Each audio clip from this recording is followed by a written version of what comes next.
Welcome to another segment of the Self-Love Summit. I'm your host, Mia Saenz, and with me this week is Daniel Hill. Hello, Daniel. Hello, Mia. I've had the privilege of interviewing Daniel before. He's a fun one, very knowledgeable, and it's very cool. He's coming to us from England. England, yes indeed. Would you share with us, please, your story on how you got to where you are today, where you help people discover many things about themselves? I look at it as self-love, because when we work on ourselves and we honor ourselves in taking care of us and working through our issues, that's self-love.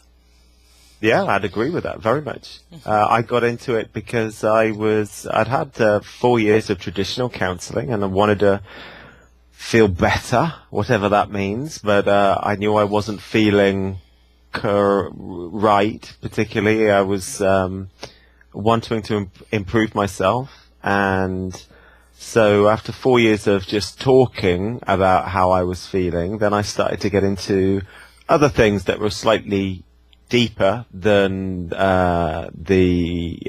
what conscious talking was doing, and I started to discover myself a little bit more. So I got into things to do with the unconscious mind and how to change unconscious beliefs and how to accept yourself more and understand yourself, which is what this self-love is all about. And something called the enneagram really made a lot of sense to me and appealed to me. And the enneagram gave me tools to transform and accept my personality and my ego tendencies. And I did a little giggle there because you did one on me before. So I giggled because I know what it is. Can you describe a little more what it is for our viewers? Because there's many people on different levels watching this wonderful summit. The enneagram? Yes. The enneagram. The enneagram. I can't say it. The enneagram. The enneagram is the study of humanity, and it's as much the study of the sufferings of humanity as well as the transcendences that human beings go through to reach peace or emotional balance or serenity. Basically the thing that the ego is always looking for. So the ego is always having an agenda and wanting to get to be, and it has a destination where it feels if it gets that destination, then finally it will be.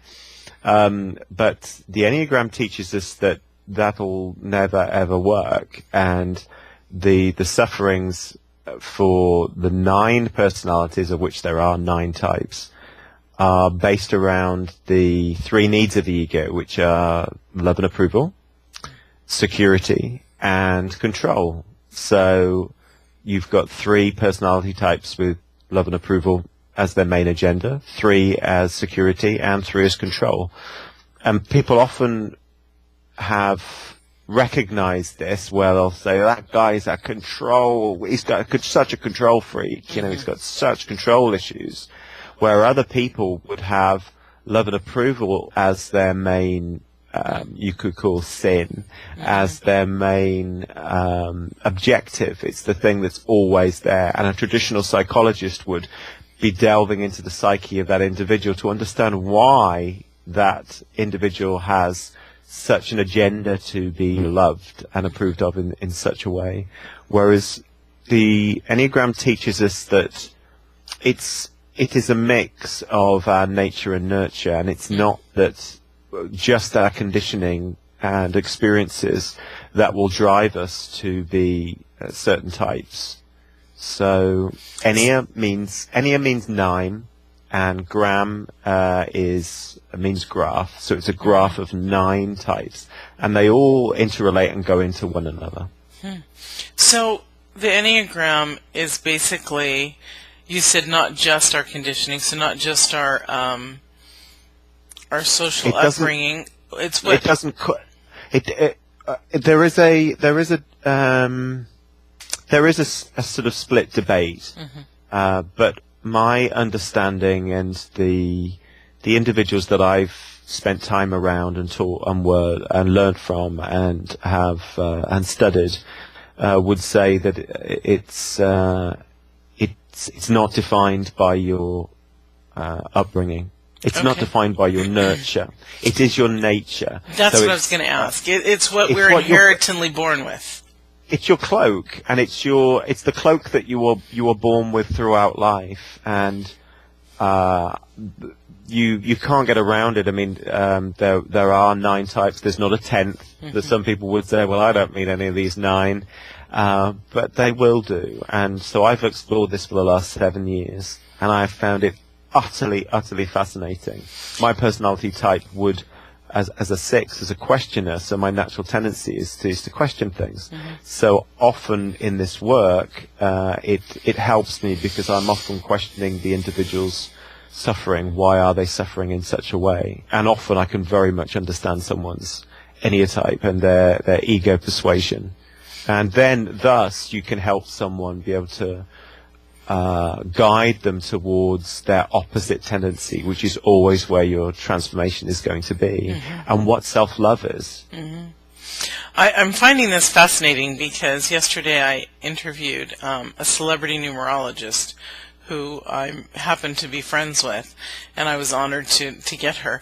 And it's funny because when we talk about numbers, and one thing she said exactly what you're saying is it helps you to realize kind of put in place who you are or who somebody that you're working with is, and to understand. And although they're different aspects, enneagram and numerology, I like that. They're both based on numbers up to 9, and they both help people to realize, oh, they're like me. They're a 4 with wings of 5 and a whatever of 3, and so that's why she acts this way. And it's okay, I understand her. Yeah, you develop a lot more. You can develop a lot more compassion for other people once you understand it, and also if you understand yourself, that's where the compassion lies as well, as opposed to a lifetime of beating yourself up for having an ego agenda. Every human being has one. They're just on different levels. Where Thich Nhat Hanh, who's meditated all of his life, will have a very, very low level ego. But I'm sure that if he was incredibly stressed, there would be an ego that would come out. But very, very unlikely because he's worked so hard on himself. I don't actually know what ego type he is, or what enneatype he is. But in regards to self-love, I have respect for numerology, and I have respect for astrology as well. I'm Cancerian. I've got a lot of those traits, atypically, but the Enneagram makes more sense to me than anything else I've ever studied, and it's obviously my calling because I love it. Yes. And I think often some people can find that they don't want to be typed, they don't want to be labeled, and they don't want to be boxed. Right. But I've seen so many videos on this and read so much that even some monks who were in training were educated about it, and it actually came from monks at some point, and wasn't known into the mass consciousness, because if they were able to understand their enneatype, then that was their, if you like, sin all of the time that they were committing, in as much as that they were running away from themselves and not trusting in life, love, God, the world, whatever you want, the universe. And so they understood that it was always going to the opposite tendency of whatever was happening, as in terms of the Buddha was a security type more than likely, and probably a 5. And so he did as much as he could to still his mind. And he talked about monkey mind. Now, we can all suffer from that, of course, but he was more than likely a security type and a head type. So you're talking about head for security type, heart for love and approval types, and gut for control types. And I just find it utterly fascinating, and I love it. And it's obviously my calling. So that was part of my self-love, to continue to do something even though I was having others tell me that, well, if you're boxing too much, when you use something like NLP or EFT or hypnosis, you can liberate someone and free them from their limiting beliefs. But 7 of the capitalist Christian sins fall into 9 of the types within the enneagram, and the other 2 types are to do with paranoia and deception.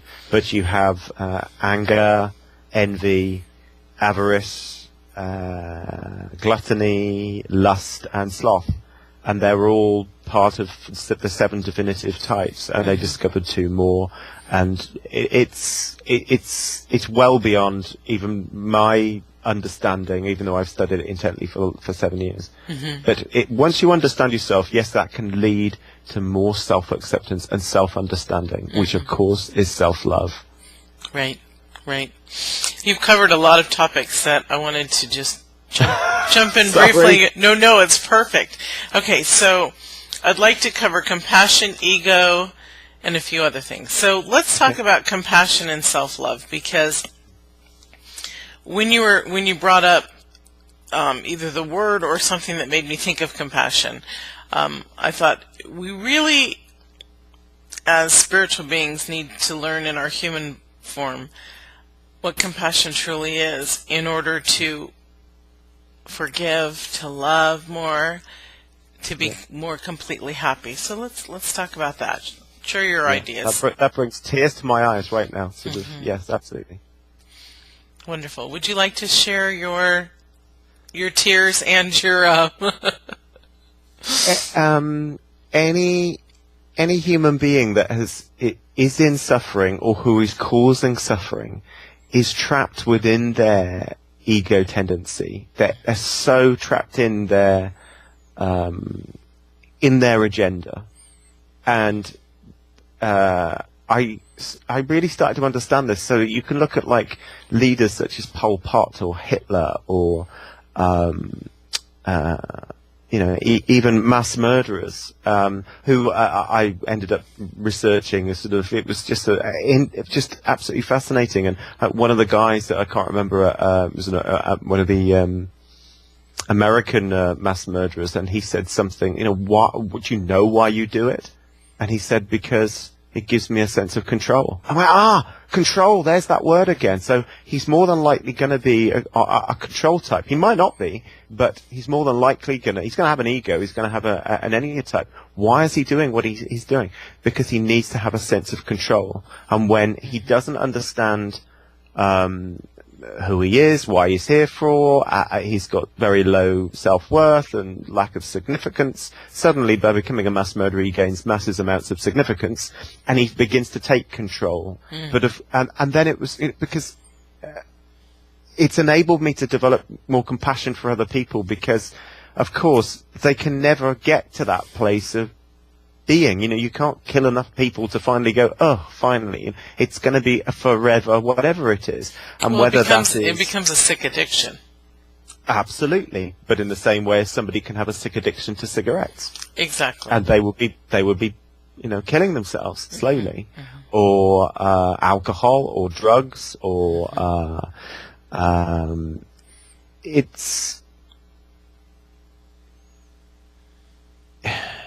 I think I started to really realize that every human being really is doing exactly the best that they can do with the resources that they have.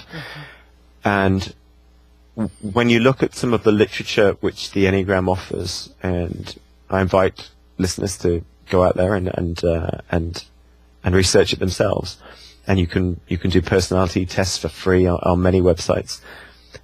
it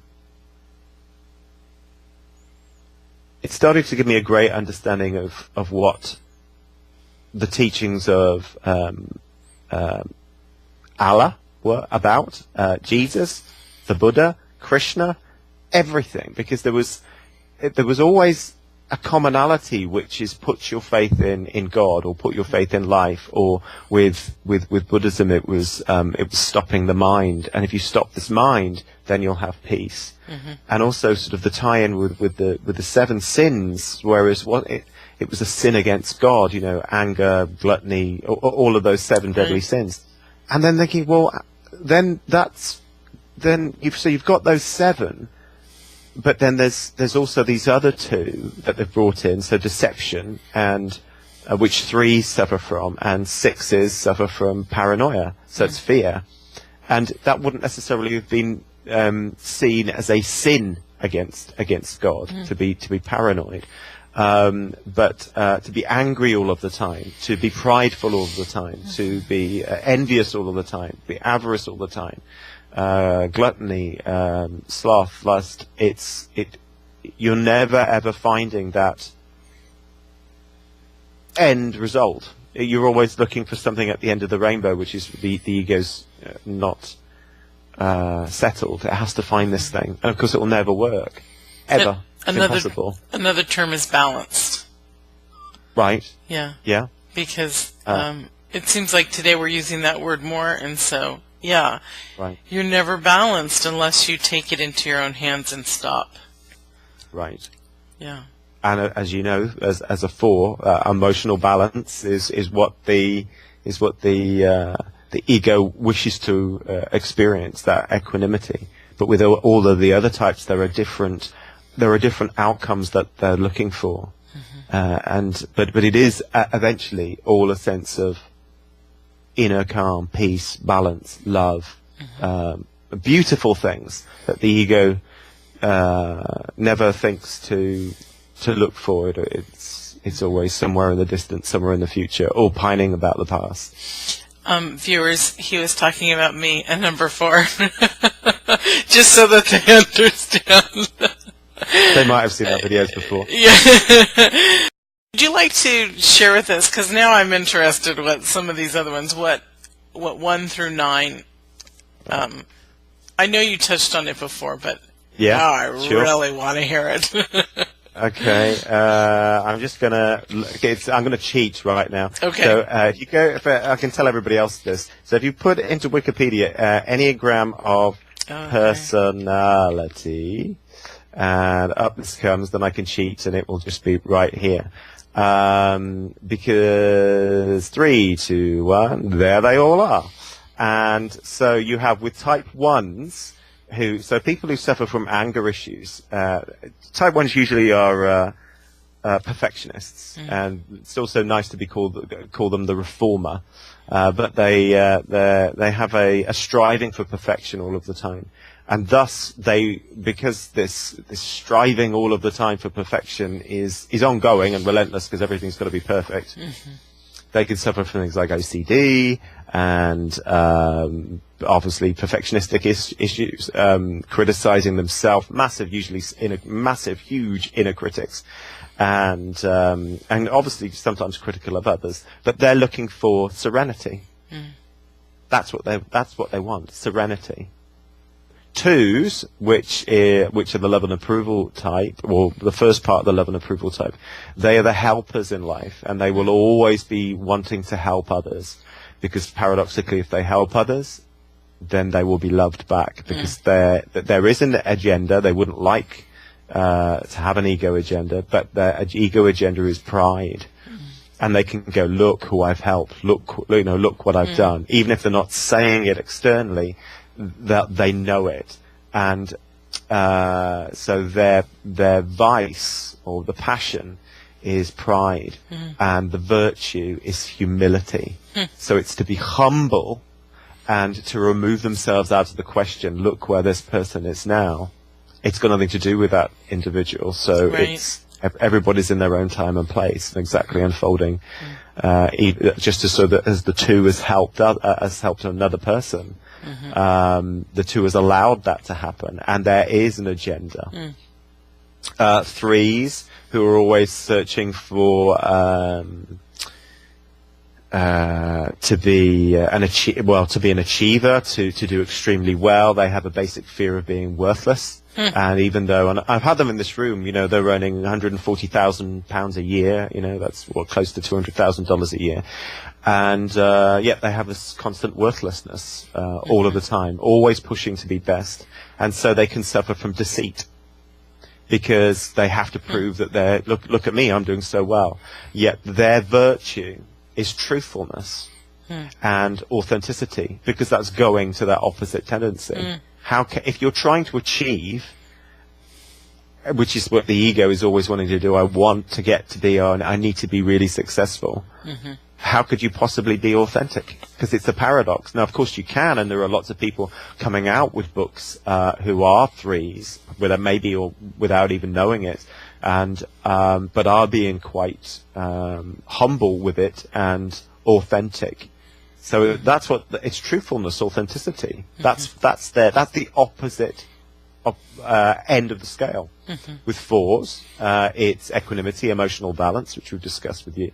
With 5s, it's avarice. So 5s are very shy. They have feelings of helplessness, incapability, and incompetence. And they tend to stand back in life. So the energy sort of not moving forward. It's usually a backward energy.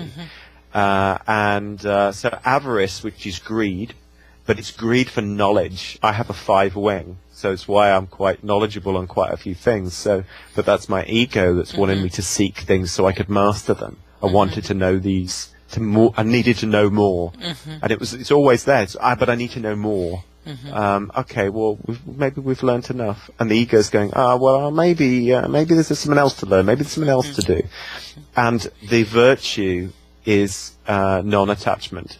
So it's to actually move forward anyway, and in a place of everything's perfect as it is. And if you make a mistake, hence doing this interview, there are no mistakes. There are only learnings, and. But the tendency is to hold back and go, oh yeah, but have you done everything yet? Are you sure? So it's part of, it's the first part of the security types. Enneatypes 2, 3, and 4 are love and approval types. Type 5 is security. Type 6, which is what I am as well, is a security type, called the loyalist, and they suffer from worrying and cowardice. And the holy idea is faith, because the basic fear is about being without support or guidance. So the virtue is the opposite, and it's courage. So 6s get into courage by going to their opposite tendency, because the ego will always be saying within 6s, yes, but what if? Yes, but what if? Yes, but what if? And it's relentless, I can tell you. It's funny when they connect to us personally. Boy, we just love those numbers and exactly what they stand for. The other ones, forget them. The other ones, forget it. They don't affect us. Every type, if there's 7 billion people on this planet, that means, and there's 9 types, that means approximately there are about 800 million of your own type. So there's 800 million 6s, there's 800 million 4s, 800 million 1s, something like that. The 7, we're nearly there. The 7 is another security type. That's gluttony. So they tend to have very, very fast minds, and they want to do the next thing and the next thing and the next thing. And as opposed to whereas a 6 would be afraid of the glass being half. Well, it's not actually. It's actually that the 6s would fear that the glass could break, as opposed to the glass is half empty. The 4s would be maybe the glass is half empty. Is this it? The glass is half empty, sort of, where's my full glass? 7s will be, they'll be quite optimistic, and they'll just want another beverage. They'll just want something else. And the grass is always greener. It's not worst case scenario thinking, which is what 6s suffer from. It's best case scenario thinking. But they can go from job to job, relationship to relationship, and they get very, very itchy feet. They struggle to to calm their minds, because there's an ego fixation of thinking fulfillment is somewhere else other than the now. And so their vice and passion is gluttony. And so the virtue, the opposite, is sobriety. It's here. It's here right now. This is as good as it's going to get right now. And I had a 7th friend who said, the grass is greener on the inside. Because all of these are projections. All the ego is doing is projecting externally outside of itself. Right. The first part of control is the challenger, which is the 8. Their basic desire is self-protection, and their ego motivation is lust. So that's one of the capitalist Christian sins. That's where lust comes from. And the opposite of lust, innocence. And they have this wall around their hearts, a lot of 8s, and they're very dominant and very lustful and forcing, called the challenger, called the boss. Type 9s, bang in the middle of love and in the middle of control, the peacemakers. Their holy idea is love. Their basic fear is loss, fragmentation, or separation. And so the basic desire to have wholeness, peace of mind. They're also called the mediator, and they're very, very good at being able to resolve conflicts within people because they're constantly wanting peace. The Dalai Lama is a 9. The Queen Elizabeth II on the throne is a 9. And their vice and passion is sloth. So it's self-forgetting, because it's always about wanting everybody else to be calm and everybody else to be okay, to keep control. And thus they sometimes forget about themselves and they won't be moving forward. So the opposite of that, if you think what a sloth or a sloth is action, to actually take action. It's phenomenally hard for 9s to take action, because they're constantly self-forgetting. They don't think they have any goals, or why should they have any goals? Because their main thing is, like in those two people, is to have a mission already. They were born to it. One was born a queen, and one was born not a ruler, but really a missionary peacemaker. You know, I mean, the Dalai Lama is already reincarnated so many times that the mission is already there. So I can see that. There have been previous Dalai Lamas who have not been 9s. Really? There was one Dalai Lama who enjoyed wine, women, and song. I think life would have been very, very different in terms of Buddhism if that was. He didn't live too long. You go and look; it's all on Wikipedia.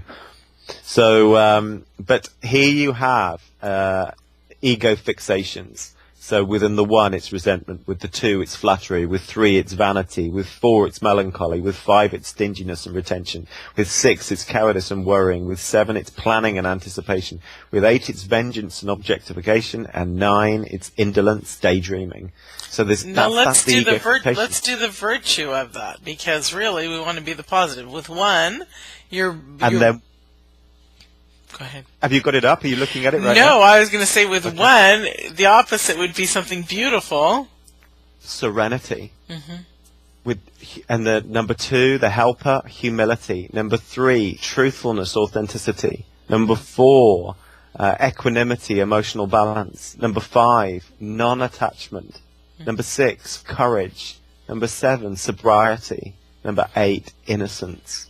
And number 9, action. And then you would have the positive side.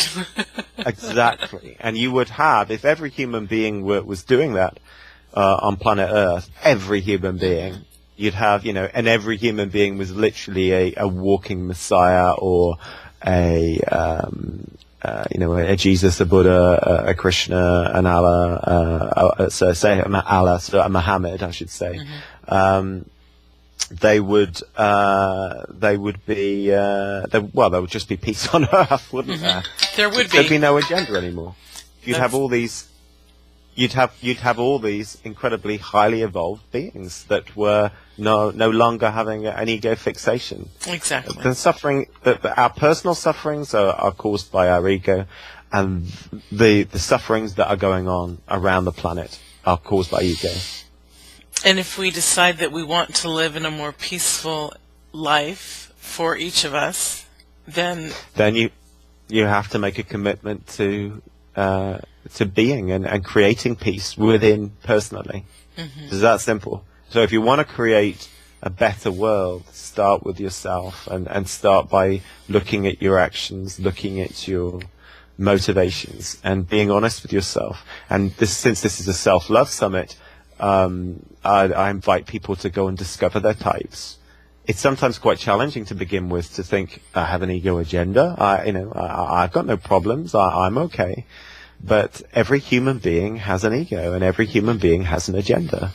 And even if you are really, really, someone who's worked on themselves for a long time and done a lot of meditating, what is it that you're meditating on? What is it that because meditation is bringing you into these things: serenity, humility, authenticity, equanimity, non-attachment, courage, sobriety, innocence, and action. So this is a little simple test for human beings to work on themselves. Stop for a minute. Totally stop. And connect with your breath and see how often that you can do that as you allow the rise and fall of your breath, and just see what your mind focuses on. Find what your mind is moving towards, because that'll be the mind that's awake and be interested in something either in the past or the future. So that's where the ego agenda is going to arise.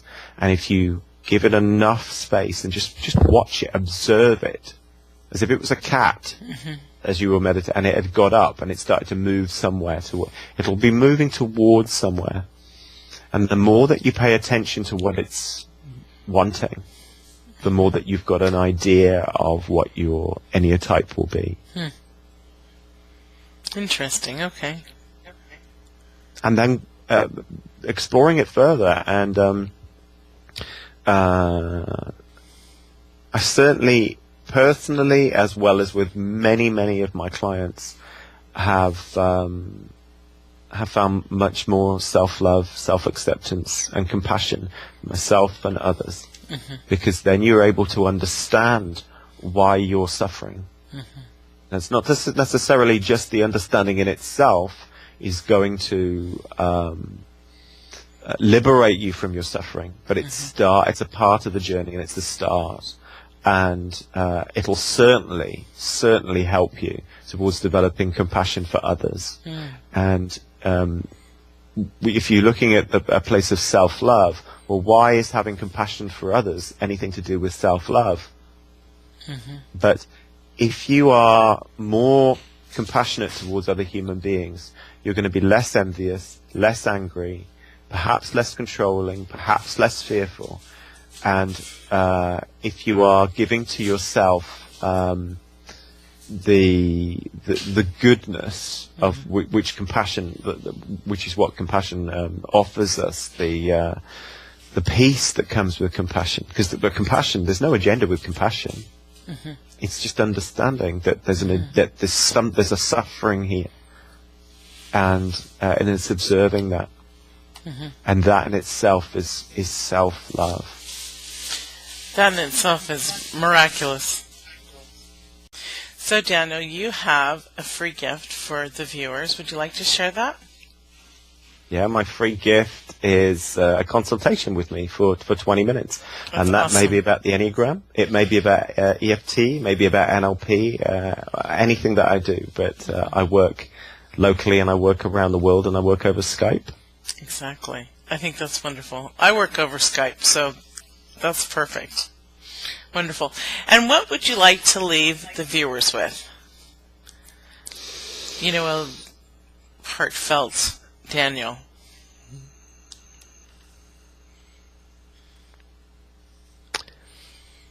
Your liberation will always be found within. Always within. I love that. That's beautiful. That's a new Daniel-ism for me. It's all over my pages. I'll be Daniel Hill after I write that.